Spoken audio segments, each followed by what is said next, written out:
I fix my eyes on Christ. I fix my eyes on Christ.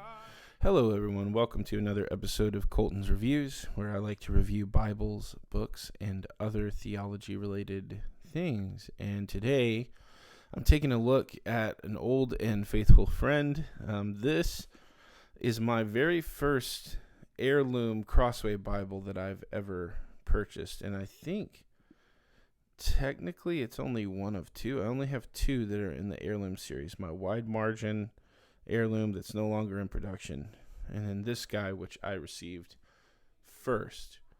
This one is the single column Legacy edition in a brown goat skin, a dark brown goat skin from Crossway. And I'll show you here in a second what makes it so special. But let's take a quick look at the outside. They still make these. This one is an older edition, as you'll see in a little bit. It's actually the 2011 ESV text.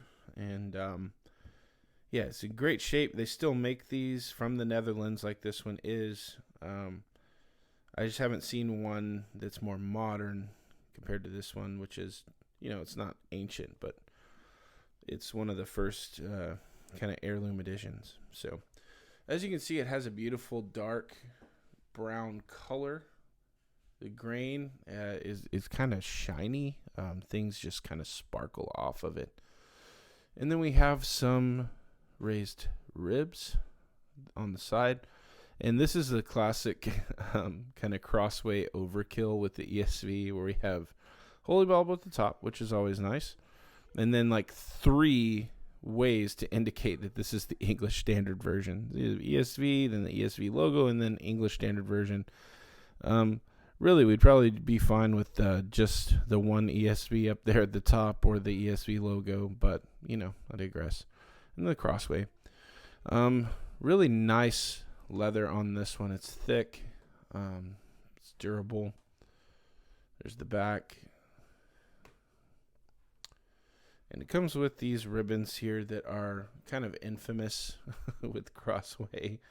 But, a brother had a good point the other day in the Bible, Everything Bibles blog, where it's like, they may not feel super luxurious, but they're actually really practical for the use of pulling them out, flip the page, and stuff like that. And they don't get in the way. So I can respect that, but I still think I would prefer better, thicker, double-sided ribbons, which these, I don't think either side of these particular ones have any sort of satiny finish. So, yeah, but they're functional. All right, so let's open up here and take a look at this page. It's edge-lined, of course, with a crossway. And this tab is pretty stiff, even after so many years. But it has a nice gold gilt line, decent corners. It's kind of hard to see that. I'm working one-handed today because I'm having to hold my microphone in the other hand, so pardon me about that. So yeah, you can see it's an edge-lined Bible. Not sure what this liner is, if it's cowhide or synthetic. I have no idea. And then we open it up, and I'll quickly reveal to you. You can see that tab right there. Look how stiff that is. It doesn't make the Bible unusable, but it is a very, very stiff tab. This is what makes the Bible so special. My wife got this Bible for me for the very first senior pastor or lead pastor, whatever you want to call it, main preaching pastor position that I had in April 17th of 2015. Now, I'd been in ministry before that for a long time, in youth ministry and worship ministry. But this was my preaching Bible, my first preaching Bible for, that ministry. And so it's a very precious thing to me. Back in 2015, my wife grabbed this for me. Yeah, but as I said, it was my first preaching Bible. It's not that. It doesn't function that way anymore to me, and I'll explain why here in a minute. traditional legacy pages from Crossway. I really like this. I correct me if I'm wrong, but I've only seen like this sort of title page on the legacy, single column legacy editions. I don't know. Maybe I'm wrong, but I like it. Yeah, see like this sort of layout that looks sharp. And then you can see here that it is, if I can get a hold of this to show you, it is in fact the 2011 text edition. And as you can see there, it was printed in the Netherlands. And I'm sure many of you are probably familiar with this layout. If not, I'm happy to introduce it to you. The single column legacy edition is a beautiful layout, as you can see right here. It's a single column, very minimal design that functions perfectly.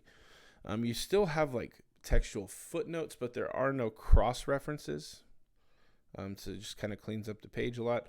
And even your section headings are off of the main block and they're thrown over here to the side, which I think it looks really nice. But yeah, you can see it's paragraph format, single column. There's Genesis. And you can just see how beautiful this layout is. I've never used it for this, but I think this would be a great note-taking Bible because there's a lot of margin space. I actually have another edition of this that's the Lego, the Italian paper or Italian printed edition that's really nice as well, but it's not the heirloom. So anyway, this one's great. Let me show you some poetic setting. This is where this really shines. Yeah, there's Job, and you can just see how beautifully broken up that is. Let's get over to the Psalms. Yeah, I mean, it's just the poetic setting, in my opinion, is where these single column paragraph format Bibles really just shine. I mean, it's just a beautiful layout. And it is line matched. The ghosting is, it's pretty minimal, honestly. The camera makes it look worse than it is. And then things I didn't mention, of course, it does have some art gilding that I've worn out from use. There's a little coffee stain on mine right here that you can see. Or I think that's what it is. But red undergold, art gilt. And then it is as well a red letter, strike that. It is as well a black letter text, so no red letters in this one. So yeah, really beautiful single column layout. Now, why did this not survive as my main preaching Bible? Really, it's quite simple. I love the layout. I'm a fan of single column, but I've learned that I really need for preaching, if I either need one of two things for it to be super functional for me, and that is it either must be single column verse by verse, or if it's not a verse by verse edition, I really need those two columns. And the reason for that is it's just easier to find my place in the midst of preaching. This, I love this Bible. My wife bought it for me, and I'm going to cherish it for sure. But it's not going to be a preaching Bible because I just get lost in the text sometimes trying to preach from it. It's just really difficult to skip back, find your place after some talking, because it's just kind of, the layout's just not very functional for that. Now, that being said, I took this Bible off my shelf here recently, and this, I think I've settled on, is going to be the Bible I read through for 2024, or maybe sooner, as soon as I finish my reading plan through the New King James that I'm doing right now. Because as a reader, this Bible is absolutely excellent. It is a wonderful edition for reading. Just not so great for preaching. And it does come with a concordance, as you can see there, and some maps, but it's pretty basic. And then some blank pages, things like that. And then you can see it's stamped on the back here with that goatskin leather. Anyway, so you may be asking, what's the ideal preaching Bible for me then? Well, it's going to be this guy over here. Oh, there's my microphone. Sorry about that. the ideal preaching Bible for me is this. I've already done a review on the channel, but this is the rebind I had done. And this is the ESV Preaching Bible. It's actually called the Preaching Bible, single column, verse by verse. So this one, as you can tell there, is just much easier to find where you're at. So this is what I use for preaching primarily. And one of the reasons I had it rebound, just because it's going to get a lot of utility out of it. But this one, man, I think would make an excellent reader for anyone who's just wanting a good premium daily reading Bible, that you're just spending time reading big chunks of Scripture. I think it would fare excellently. So anyway, that's going to do it for this video, guys. Thank you so much for watching, and I'll catch y'all in the next one.